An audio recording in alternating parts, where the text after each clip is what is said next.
2024 সালের জুলাই মাস। পুরো বাংলাদেশ তখন ছাত্র জনতার আন্দোলনে উত্তাল। রাজপথে ঝরছে তপ্ত রক্ত, চারদিকে কান্নার রোল। ঠিক সেই সময়ে হঠাৎ ইন্টারনেটে একটি অডিও ক্লিপ প্রকাশিত হলো। সেই অডিওতে শোনা গেল এক পৈশাচিক দম্ভের স্বর। যেখানে সবাই লাশের মিছিল দেখে কাঁদছে, সেখানে একজন বলছেন, গুলি তো মাত্র কয়েকটা হইল, আরো হওয়া দরকার। মানুষ স্তম্ভিত হয়ে শুনল। যাকে তারা হিরো বানিয়েছিল, সেই RS ফাহিম চৌধুরী সাধারণ ছাত্রদের বুকে গুলি চলা নিয়ে রীতিমতো মজা নিচ্ছেন। দম্ভ ভরে বলছেন, আন্দোলন দমন করতে রাজপথে আরো রক্ত ঝরুক, তাতেও তার কোনো পরোয়া নেই। সাধারণ মানুষ স্তম্ভিত হয়ে শুনল সেই কথাগুলো। কেউ বিশ্বাস করতে পারছিল না, যাকে মানুষ একজন সফল ইউটিউবার এবং পার্সোনালিটি হিসেবে চিনত, তার ভেতরটা এমন হতে পারে। যাকে মানুষ আদর্শ মানত, সেই মানুষটি কিভাবে ঘাতকদের দোসর হয়ে উঠল। সেই অডিও প্রকাশিত হওয়ার পর থেকেই শুরু হলো এক নতুন নাটকীয়তা। মানুষ খুঁজছিল তাকে, কিন্তু তিনি যেন উবে গেলেন। চারদিকে প্রশ্ন, কোথায় RS ফাহিম চৌধুরী? এই ফাহিম চৌধুরী বা কে? কিভাবে তিনি আমাদের ইউটিউব স্ক্রিনের হিরো থেকে হয়ে উঠলেন প্রশ্নবিদ্ধ একজন খলনায়ক? এই রহস্যময় এবং নাটকীয় গল্পটি ঠিক এখান থেকেই শুরু। RS ফাহিম চৌধুরী, যাকে সবাই মূলত একজন তরুণ উদ্যোক্তা, ইনফ্লুয়েন্সার এবং ইউটিউবার হিসেবেই চিনতেন। ঝকঝকে পোশাক, দামি গাড়ি আর বিলাসিতা দিয়ে সাজানো ছিল তার ডিজিটাল জীবন। তার জন্ম ও বেড়ে ওঠা ঢাকার এক মধ্যবিত্ত পরিবারে হলেও তার উচ্চাকাঙ্ক্ষা ছিল আকাশচুম্বী। তিনি জানতেন কিভাবে মানুষের আবেগ নিয়ে খেলতে হয় এবং কিভাবে নিজেকে একজন সেলফ মেড হিরো হিসেবে উপস্থাপন করতে হয়। তার আসল নাম ফাহিম চৌধুরী হলেও সোশ্যাল মিডিয়ায় RS ফাহিম নামেই তিনি ব্র্যান্ড তৈরি করেছিলেন। RS ফাহিমের এই জিরো থেকে হিরো হওয়ার গল্পটা এখন শুনি চলুন। একটা সময় ছিল যখন ফাহিম কেবল সাধারণ 8-10টা ছেলের মতোই স্বপ্ন দেখতেন। তার পকেটে হয়তো তখন দামি রেস্টুরেন্টে খাওয়ার মতো টাকাও ছিল না, কিন্তু তার মাথায় ছিল বুদ্ধি। তিনি জানতেন এই ইন্টারনেটের যুগে মানুষকে কি দেখালে তারা মন্ত্রমুগ্ধ হয়ে যাবে। এবার একটু ফ্ল্যাশব্যাকে যাই, সেই শুরুর দিনগুলো 2017 থেকে 2018। ফাহিম যখন 2017 সালের দিকে প্রথম ইউটিউবে পা রাখেন, তখন তার ক্যামেরা ছিল সাধারণ, সেটআপ ছিল সাদামাটা। শুরুতে তিনি ছোটখাটো প্র্যাঙ্ক ভিডিও বা মজার কন্টেন্ট দিয়ে যাত্রা শুরু করেন। 2018 সালের দিকে তিনি বুঝতে পারেন যে কেবল মজা দিয়ে বেশি দূর যাওয়া যাবে না। মানুষকে এমন কিছু দেখাতে হবে যা তাদের ফ্যান্টাসি বা কল্পনার জগৎকে উস্কে দেয়। তিনি তার জীবনের শুরুর দিকের সংগ্রামগুলোকেও কন্টেন্ট হিসেবে ব্যবহার করতেন। তিনি বলতেন কিভাবে একবেলা খেয়ে তিনি দিন কাটিয়েছেন, কিভাবে মানুষ তাকে অবজ্ঞা করত। এই আন্ডারডগ স্টোরি বা নিচ থেকে উঠে আসার গল্প সাধারণ মানুষের সহানুভূতি আদায়ে তাকে দারুণ সাহায্য করেছিল। 2. সফলতার ফেরিওয়ালা ও সেলফ মেড ব্র্যান্ডিং। 2019 থেকে 2021। 2019 সাল থেকে ফাহিমের ভাগ্যের চাকা ঘুরতে শুরু করে। তিনি নিজেকে একজন বিজনেসম্যান হিসেবে ব্র্যান্ডিং করতে শুরু করেন। তিনি তরুণদের বোঝাতে সক্ষম হন যে ঘরে বসে কেবল ল্যাপটপ বা স্মার্টফোন দিয়ে কোটিপতি হওয়া সম্ভব। এরপর হঠাৎ করেই তিনি যখন একটা গাড়ি কিনলেন আর তার ভিডিও করলেন, সেই ভিডিওটি সোশ্যাল মিডিয়ায় দাবানলের মতো ছড়িয়ে পড়ল। 2020 সালের লকডাউনের সময় যখন মানুষ ঘরে বসেছিল, তখন তার ভিউ বাড়তে থাকে হু হু করে। সাধারণ মধ্যবিত্ত ঘরের ছেলেরা তাকে আদর্শ মানতে শুরু করলো। তিনি কৌশলে ইউটিউবের অ্যালগোরিদম ব্যবহার করতেন। তার ভিডিওর শিরোনামগুলো ছিল নজর কাড়া, যেমন কিভাবে 1 মাসে লাখ টাকা ইনকাম করবেন, অথবা আমার নতুন মার্সিডিজ কেনার গল্প। এই যে মানুষের অবচেতন মনের সফলতার বীজ বুনে দেওয়া, এটাই ছিল ফাহিমের রাজত্বের মূল ভিত্তি। তিনি কেবল ভিডিও বানাতেন না, তিনি মূলত লাইফস্টাইল বিক্রি করতেন। তার প্রতিটি ভিডিওতে থাকতো দামি ঘড়ি, ব্র্যান্ডের জুতো আর দামি সব ইলেকট্রনিক গেজেট। 3. ইউটিউব সাম্রাজ্য ও ডিজিটাল ম্যানিপুলেশন। 2022 থেকে 2023। 2022 সালের দিকে ফাহিম হয়ে ওঠেন ইউটিউবের অঘোষিত সম্রাট।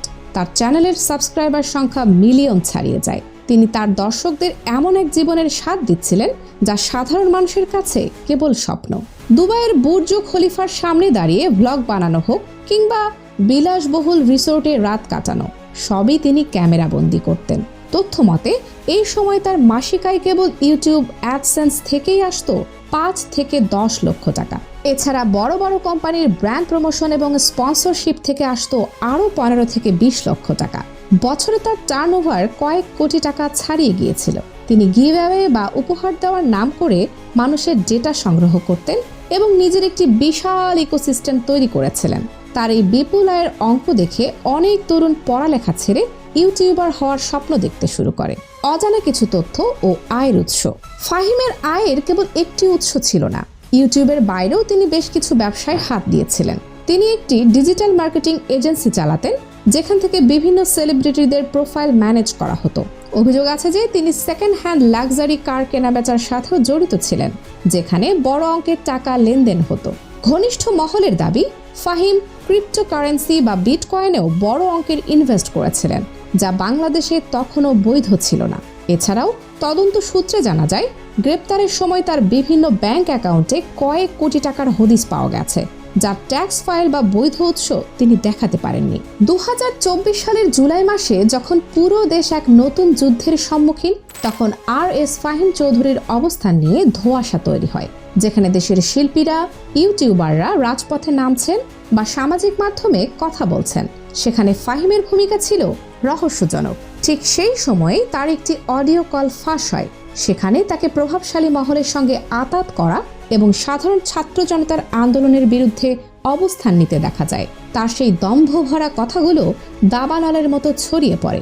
মানুষের ভালোবাসা মুহূর্তে ঘৃণায় পরিণত হয়। এর কয়েকদিন পরেই খবর পাওয়া যায়, 2024 সালের সরকার পতনের পর তিনি কোনো মতো দেশ ছেড়ে দুবাই বা মালয়েশিয়ায় পাড়ি জমান। দীর্ঘ প্রায় 2 বছর সেখানে বিলাসিতার আড়ালে আত্মগোপন করেছিলেন। কিন্তু সম্প্রতি তিনি যখন ভেবেছিলেন পরিস্থিতি শান্ত হয়ে গেছে এবং বাংলাদেশে ফিরে আসেন, ঠিক তখনই ঘটে আসল ঘটনা। 29 মার্চ 2026 তারিখে মিরপুর চিড়িয়াখানা রোড এলাকায় সাধারণ মানুষ ও ছাত্ররা তাকে চিনে ফেলে এবং সেখানেই তাকে ধরে গণধোলাই দিয়ে পুলিশের হাতে তুলে দেওয়া হয়। ফাহিম চৌধুরীর জেলে যাওয়ার কারণ কেবল একটি নয়, পুলিশি তদন্ত এবং আদালতের নথিপত্র অনুযায়ী তার বিরুদ্ধে গুরুতর বেশ কিছু অভিযোগ আনা হয়েছে। রাজনৈতিক ষড়যন্ত্র। অভিযোগ আছে যে তিনি জুলাই আন্দোলনের ছাত্র নিধন পরিকল্পনায় পর্দার আড়ালে থেকে সহায়তা করেছেন এবং সোশ্যাল মিডিয়ায় ভুল তথ্য ছড়িয়ে সাধারণ মানুষকে বিভ্রান্ত করেছেন। অবৈধ সম্পদ ও জালিয়াতি। তার এই অঢেল সম্পদের উৎস নিয়ে বড় ধরনের গরমিল পাওয়া গেছে। ইউটিউবের আয়ের বাইরেও তার নামে বেনামি অনেক ব্যাংক অ্যাকাউন্ট এবং অবৈধ লেনদেনের তথ্য পাওয়া গেছে। আয়কর ফাঁকি থেকে শুরু করে বিদেশে টাকা পাচারের অভিযোগও রয়েছে তার উপর। প্রতারণা ও চাঁদাবাজি। অনেক সাধারণ মানুষ ও ছোট ব্যবসায়ীদের অভিযোগ, ফাহিম তার পরিচিতি ও ক্ষমতার দাপট ব্যবহার করে বিভিন্ন প্রজেক্টের নামে মোটা অঙ্কের টাকা হাতিয়ে নিয়েছেন। সহিংসতায় উস্কানি। মামলার এজাহার অনুযায়ী তার কিছু ভিডিও এবং মেসেজ গ্রুপের কথোপকথন থেকে পাওয়া গেছে যে তিনি আন্দোলনকারীদের দমনে উস্কানিমূলক বার্তা ছড়িয়েছিলেন। ব্যক্তিগত জীবন ও পরিবার। পর্দার আড়ালের মানুষগুলো RS ফাহিম চৌধুরীর ব্যক্তিগত জীবনও কম আলোচিত নয়। তার স্ত্রী সবসময় তার ভিডিওগুলোতে পাশে থাকতেন। ফাহিমের সফলতার উজ্জ্বল দিনগুলোতে তার স্ত্রীকেও বিলাসিতায় ভাসতে দেখা যেত। তারা দুজন মিলে একটি পাওয়ার কাপল ইমেজ তৈরি করেছিলেন। কিন্তু বিপদের সময়ে পরিবারের অবস্থান কী ছিল? সূত্রের খবর অনুযায়ী ফাহিম যখন গ্রেপ্তার হন, তখন তার পরিবারের ওপর দিয়েও বড় ঝড় বয়ে গেছে। তার স্ত্রী সামাজিক মাধ্যমে বেশ কিছু পোস্ট দিয়ে তার নির্দোষ হওয়ার দাবি জানালেও ফাঁস হওয়া অডিও ও তথ্য প্রমাণ তাকে কোণঠাসা করে দেয়। ফাহিমের এই বিতর্কিত কাজের প্রভাব তার পরিবারের ওপরও ব্যাপকভাবে পড়েছে। তার কাছের অনেক বন্ধু বান্ধব যারা একসময় তার বিলাসিতার সঙ্গী ছিল, তারা সবাই এখন গা ঢাকা দিয়েছে।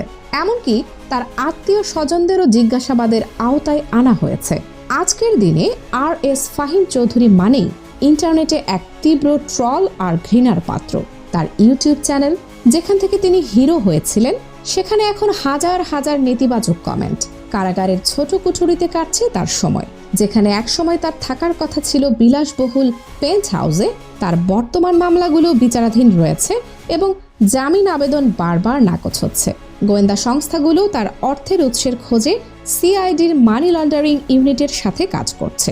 RS ফাহিম চৌধুরীর এই A to Z গল্প আমাদের বলে দেয় যে আকাশচুম্বী জনপ্রিয়তা আর অঢেল সম্পদ চিরস্থায়ী নয়, যদি তার ভিত্তি হয় মিথ্যে বা অন্যায়ের ওপর। তিনি হিরো হয়েও খাদের কিনারে গিয়ে ঝাঁপ দিয়েছেন নিজের কর্মফলে। আজ ফাহিমের জন্য কেউ কাঁদছে না, বরং মানুষ আজ বিচার চাইছে। তার এই জীবন কাহিনী তরুণ ইনফ্লুয়েন্সারদের জন্য এক বড় সতর্কবার্তা। সত্য আড়াল করে এবং সাধারণ মানুষের বিপদে তাদের বিরুদ্ধে দাঁড়িয়ে যে ক্ষমতার সৌধ গড়া যায় না, ফাহিম চৌধুরী তার জ্বলন্ত প্রমাণ। 2024 সালের জুলাইয়ে তিনি কেবল তার স্বাধীনতা হারাননি, হারিয়েছেন মানুষের সেই বিশ্বাস যা তিনি বহু কষ্টে অর্জন করেছিলেন। দিন শেষে ইতিহাস কেবল তাদেরই মনে রাখে যারা মাটির মানুষের পাশে থাকে। যারা কেবল ক্যামেরার লেন্সে হিরো হতে চায়, তাদের পতন এভাবেই অনিবার্য হয়ে ওঠে। ফাহিমের গল্পটি কেবল একজন ইউটিউবারের উত্থান পতনের গল্প নয়, এটি একটি সামাজিক পতনের আখ্যান। আজকের ভিডিওটি এ পর্যন্তই। ভিডিওটি ভালো লাগলে একটি লাইক করে দেবেন। আর এস ফাহিম চৌধুরী সম্পর্কে আপনার মতামত কমেন্ট বক্সে জানিয়ে দিন।